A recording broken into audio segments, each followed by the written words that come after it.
Hello everyone and welcome to my Bachelor Nation 24 channel. I hope everyone is having a wonderful day. Before we begin, please hit the subscribe button and give this video a thumbs up.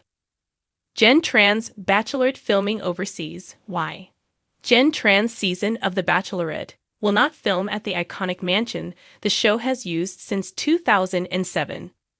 The show is also heading overseas to film. What's going on with all the changes? Keep reading for all the details. Emergency vehicle spotted outside Bachelor Mansion. Fans were alarmed earlier this month when photos popped up online of an emergency vehicle outside the mansion where the Bachelor franchise films its shows. The photos showed an ambulance with the number 118 on it. Some ABC viewers immediately recognized it as belonging to the fictional fire station 118 from the hit show 9 to 11. The show just moved from Fox to ABC for Season 7. To celebrate the big move, the show's new home network plotted an unexpected crossover between the reality show and the drama that tells the stories of first responders. Season 28 Bachelor Joey Graziati and the franchise's host, Jess Palmer, both appear in the upcoming special episode. Click here for details on the crossover event of the year. Hundreds of contestants have entered the gates at the Bachelor Mansion, but Jenn Tran's suitors won't. Her season is filming at a different mansion. Jenn Tran's Bachelorette filming overseas. Why? Not only is Jenn's season filming at a new mansion, much of it will be filmed overseas. Bachelor Nation blogger Reality Steve tweeted, "They are shooting limo entrances at a different mansion for Jenn's season before they head off to New Zealand." According to the spoiler guru, most of Jenn's season will be filmed overseas, including locations in New Zealand and Australia. Hopefully, her contestants have read up on international travel as a contestant. Jenn and her suitors will likely return stateside for at least the hometown dates and maybe more. The reason behind the mansion and location changes hasn't been revealed. However, Jenn Tran did share her excitement over her journey as the Bachelorette. Perhaps the show wanted a fresh start to go along with the historic moment. Jenn is the first Asian American lead for the franchise, a move that earned praise from several Bachelor Nation alum. Some fans aren't quite as supportive. Many hoped runner-up Daisy Kent or bombshell Maria Jorges would be the next Bachelorette. Jenn Tran's season will air this summer, followed by the first ever Golden Bachelorette. The network has yet to name who will star in that. When ABC announced that Jenn Tran would be the next Bachelorette, the buzz was instant. As the first Asian American lead in the franchise's 20-year history, her casting was more than a moment. It was a movement. But just as fans were getting used to the idea of Jenn handing out roses on a Malibu mansion balcony or kissing in the rain on a typical stateside date, rumors started swirling that something big was brewing behind the scenes, and then came the bombshell. Jenn's season was going international. Yes, Jenn Tran's Bachelorette journey wouldn't be confined to the borders of the United States. Instead, she would be taking her search for love across oceans, hopping continents, and handing out roses under foreign skies. But why? The answer isn't simple. It's layered in symbolism, strategy, spontaneity, and, surprisingly, in Jenn's own story, the passport love letter. From the very beginning, Jenn made it clear she was not your typical Bachelorette. She's a vibrant, curious, go-getter with a deep love for travel.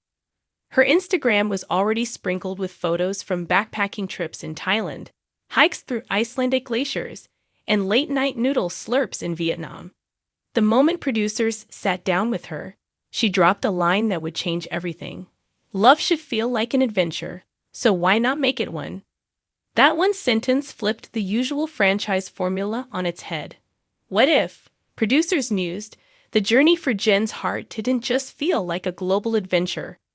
What if it actually was one? And thus, the idea was born.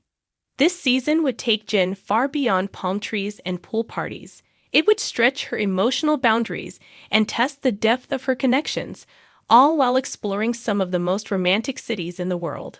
A cultural reset. But this wasn't just about jet setting for the sake of cinematic backdrops. For Jenn, traveling overseas had a deeper, more personal meaning. Jenn Tran is the daughter of Vietnamese immigrants. She's spoken openly about growing up caught between cultures, honoring her family's traditions while trying to carve out her own identity in America. Going international wasn't just exciting, it was healing. Her first stop? Southeast Asia. It wasn't a coincidence. Cameras followed her through ancient temples in Cambodia, street markets in Hanoi, and lantern-lit boat rides in Hoi An. And during one emotional one-on-one date, she broke down in tears as she shared what it meant to walk through the streets her parents once called home. Only now with a suitor by her side, offering her love in a place built on legacy. I feel like I'm finally reconnecting with the roots I've spent years trying to understand. Jenn confessed during a confessional moment. To bring someone into this part of me, it's sacred. Romance, but make it real. One of the biggest critiques of recent Bachelor/Bachelorette seasons has been the lack of authenticity. But in foreign cities, stripped of the comfort of Vella's sound stages, things get real, fast. In Paris, Jenn walked hand in hand with one of her frontrunners through narrow alleyways, pausing to watch street performers and eat croissants on stone steps. No drones. No choreographed dance numbers. Just two people fumbling through French menus and laughing about their mutual fear of pigeons. In Tokyo, a hometown-style date had her learning traditional tea ceremonies with a contestant who'd spent time living in Japan. The conversations veered from goofy to philosophical as they talked about what home really means when you're constantly in motion. These weren't just dates, they were tests. Of adaptability. Of communication. Of whether two people can actually enjoy each other's company when they're jet-lagged, lost, and out of their comfort zones. And spoiler alert, some didn't pass the test. An escape from the bubble. Another reason for the overseas pivot? It burst the infamous bachelor bubble. When you're sequestered in a mansion with champagne fountains and helicopter dates, it's easy to fall in love with the idea of someone. But try falling in love when you're sweating in the Bangkok humidity, when your luggage is lost, or when your translator disappears mid-date. One insider revealed that by taking the show abroad, Jenn was able to see who was in it for the fantasy versus who was in it for her. Apparently, there were tears, lots of them. A contestant walked out after a disastrous group date in Rome where tempers flared and Jenn called someone out for playing games. Another found redemption in South Korea after a karaoke night turned heart-to-heart conversation about family trauma. Without the sterile setting of a studio, rawness reigned. A producer's dream. And nightmare. Logistically, this was one of the most complex seasons to produce. Visas, permissions, scheduling around festivals and foreign holidays. But the trade-off? Ratings gold.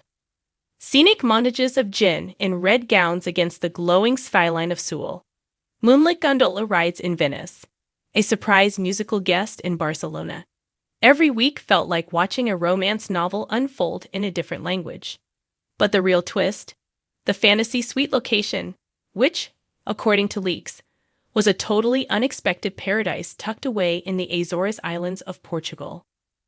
Imagine wind-blown cliffs, geothermal springs, and one of the most emotional overnights in franchise history.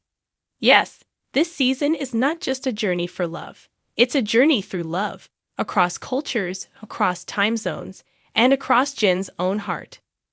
So, why did Jenn Tran film The Bachelorette overseas? Because love is not one size fits all. Because breaking boundaries sometimes means leaving the boundaries behind. Because for a woman who grew up straddling two worlds, the most honest way to find forever was to travel through them. And because when Jenn Tran said she wanted her season to feel different, she didn't just mean different for the franchise.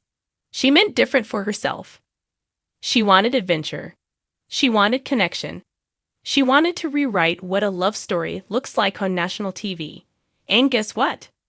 She's doing it, one rose at a time, across the world.